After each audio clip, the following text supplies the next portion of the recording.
ये हम लोग के लिए आज का दिन बहुत ही सौभाग्य की बात है कि आदरणीय अशोक चौधरी प्रथम बार मुझे लगता है कि जब कार्यकारी अध्यक्ष हमारे पार्टी के बने हैं, जनता दल यूनाइटेड के बने हैं, वो पहला विजिट वो पटना से बाहर निकले हैं और वो दरभंगा का ही हुआ है। ये हम लोगों के लिए एक सौभाग्य की बात है और आज आप लोगों से ये रूबरू होना चाहते हैं।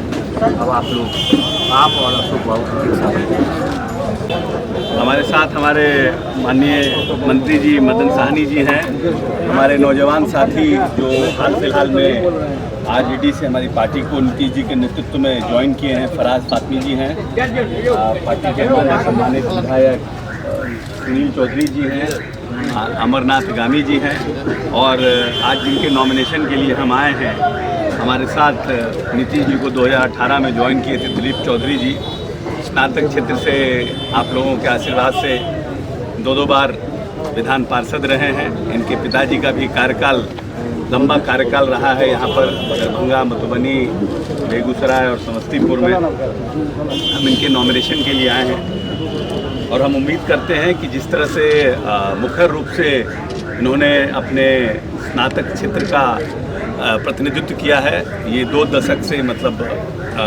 2 पीढ़ी स्नातक विधान परिषद का प्रतिनिधित्व कर रहे हैं और बहुत मुखर रूप से विधान परिषद में हमारे साथ रहे हैं। हमने देखा है चाहे उस शिक्षकों की समस्या हो, चाहे इस क्षेत्र के जो भी जनमानस की समस्या हुई, उसको मुखर रूप से उन्होंने उठाने का काम किया और एक मजबूत पढ़े लिखे शिक्षाविद हैं और हमको पूर्ण विश्वास है कि स्नातक क्षेत्र की जनता पुनः इनको आशीर्वाद देगी और पूरा विधान परिषद में आप लोगों के आशीर्वाद से जदयू के सभी हमारे जो संगठन के कार्यकर्ता हैं, सम्मानित जो हमारे नेता हैं दरभंगा में, मधुबनी में, समस्तीपुर और बेगूसराय में, उनके आशीर्वाद से दोबारा विधान परिषद भारी बहुमत से नीतीश जी के नेतृत्व में, सानिध्य में ये जाने का काम करेंगे। आप लोग का कोई प्रश्न हो तो आप लोग पूछिए। सवाल है कि आखिर विनोद चौधरी जी का जो जदयू वाले थे उनका टिकट क्यों काटा गया और नए लोगों को उनके क्यों बनाया गया? देखिए, विनोद चौधरी जी का टिकट काटा नहीं गया। दिलीप चौधरी जी और हम मेरे साथ 4 विधान पार्षद जो उस समय थे, उन्होंने नीतीश जी के नेतृत्व में वो आए और नीतीश जी के नेतृत्व को स्वीकार किया और जदयू ज्वाइन की। तो निश्चित रूप से ये सिटिंग विधान पार्षद थे और इसीलिए इनको दोबारा माननीय नेता ने मौका दिया। किसी का टिकट कटा नहीं क्योंकि ये सिटिंग थे, इसलिए इनको मौका दिया। और विनोद चौधरी जी को माननीय नेता से व्यक्तिगत संबंध है, कहीं ना कहीं विनोद चौधरी जी के भी राजनीतिक भविष्य की निश्चित रूप से माननीय नेता चिंता करेंगे और उनको भी कहीं ना कहीं अकोमोडेट किया जाएगा। उन्होंने भी चुनाव लड़ने की घोषणा कर दी है, तो बागी माना जाएगा क्या? उन्होंने ही बोला कि चुनाव हम लड़ेंगे। अगर चुनाव लड़ेंगे तो हम लोग चुनाव लड़ेंगे, जो जिसको जनता आशीर्वाद देगी विधान परिषद जाएगी। पार्टी कार्रवाई कर सकती है ऐसे? ऑफिशियल कैंडिडेट के खिलाफ जब चुनाव लड़ेंगे तो निश्चित रूप से जो पार्टी का परिपाटी है, जो पार्टी का अनुशासन है, उसके अनुसार कार्रवाई होगी। सर, आपने शिक्षक की बात की है, इन्होंने शिक्षक के लिए काम किया है, तो जो संबंध महाविद्यालय है उन शिक्षकों को महाविद्यालय में समय पर अनुदान नहीं मिलता है, सरकार द्वारा भेजे गए अनुदान नहीं मिलता है। शिक्षक के साथ भूखमरी की समस्या होती है, वो विश्वविद्यालय का चक्कर काटते हैं। आखिर तो फिर कैसे लगता है कि उनका कल्याण हो सकता है आपकी सरकार में? देखिए, ऐसा है कि हम खुद शिक्षा मंत्री रहे हैं और संबंध महाविद्यालयों के लिए जो माननीय नीतीश कुमार के पहले तो बहुत व्यवस्था भी नहीं थी। माननीय नेता ने व्यवस्था बनाई। फर्स्ट आपके यहाँ स्टूडेंट करेंगे तो क्या व्यवस्था होगी, आपको क्या मिलेगा परसेंटेज, सेकेंड करेंगे, लेकिन जो व्यवस्था है उसमें कहीं ना कहीं त्रुटि है, ये हम भी मानते हैं। आने वाले समय में उन त्रुटियों पर सुधार किया जाएगा कि कैसे हमारे यहाँ जो प्रोफेसर और जो शिक्षक वहाँ पर हैं उनको कैसे व्यवस्थित सैलरी मिल सके। वो है कि अभी जो लोगों के हाथों में संस्था है उनकी मर्जी पर है, तो व्यवस्थित करने पर विचार किया जाएगा और आने समय में विचार किया जाएगा।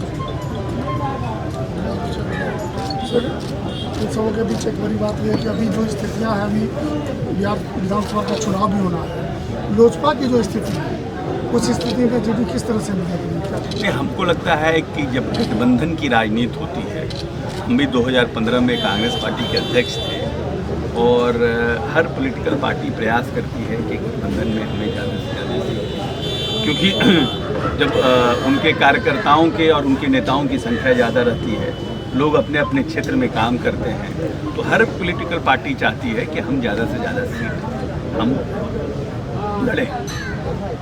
और लेकिन है कि सीटों पर कहीं ना कहीं कंप्रोमाइज़ करना पड़ता है गठबंधन में रहने पर, और बहुत से समय में अंतिम समय में उसमें गठबंधन टूट भी जाता है। लेकिन हमें पूरी उम्मीद है कि लोजपा हम लोगों की गठबंधन में रहेगी और हम लोगों के साथ ही चुनाव लड़ेगी। सर, जो शुरू में बातचीत सामने आ रही थी कि जदयू और भाजपा आपस में बांट लो और जदयू कोटे से भाजपा कोटे से लोजपा को टिकट मिली थी, तो क्या अभी जो दबाव जिस तरह का दबाव बना रहे हैं चिराग पासवान, तो क्या लग रहा था कि जदयू कंप्रोमाइज करके आपस में फिर वार्ता? देखिए, ऐसा है कि हम वार्ता में खुद शामिल नहीं हैं, इसलिए उस पर टीका टिप्पणी करने की हम समझते हैं कि हमको अपने जो हमारा नेतृत्व जो लोग बात कर रहे हैं उन पर विश्वास करना चाहिए और निश्चित रूप से पार्टी के इंटरेस्ट को और गठबंधन के इंटरेस्ट को, एनडीए के इंटरेस्ट को देखते हुए निर्णय लिया जाए। सबसे ज़्यादा कितने सीट पर दावेदारी करेंगे, कितने सीट पे जीतने की उम्मीद है?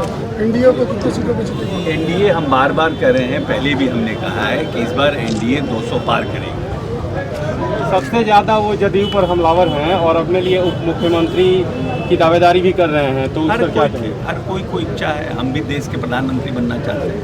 इच्छा रखना बुरी बात थोड़ी है, इच्छा तो हर कोई रखता है, इसलिए इच्छा रखने कोई बुरी बात नहीं है। कोई राजनीतिक दल चलाता है, वो चाहते हैं कि मुख्यमंत्री हो, तो इसमें क्या खराब बात है? सबसे ज़्यादा जदयू पर वे हमलावर हैं सरकार में, भाजपा को छोड़ करके जदयू पर हमलावर। देखिए, चिराग जी का कोई ऑफिशियल बयान नहीं आया है। जब तक चिराग जी खुद कोई ऑफिशियल बयान नहीं देते हैं, उस पर टीका टिप्पणी करना उचित नहीं। आपकी सरकार बनेगी, इस बार तो प्राथमिकता क्या होगी आपकी? माननीय नेता ने 7 तारीख के अभी जो 7 निश्चय में भी, निश्चय संवाद में भी उन्होंने चर्चा की, और जो प्रेस कॉन्फ्रेंस किया उन्होंने 25 तारीख को, उसमें 7 निश्चय 2 की चर्चा की कि मेरी प्राथमिकता क्या हो, कैसे हम ग्रामीण अर्थव्यवस्था को सुदृढ़ करेंगे, कैसे हम जो ग्रामीण कुटीर उद्योग है उसके लिए हम क्या व्यवस्था करेंगे, आवागमन को हम एनएच से कैसे कनेक्ट करेंगे, कैसे हम जो ग्रामीण इलाके हैं उसमें स्ट्रीट लाइट की व्यवस्था करेंगे, कैसे महिलाओं को फर्दर हम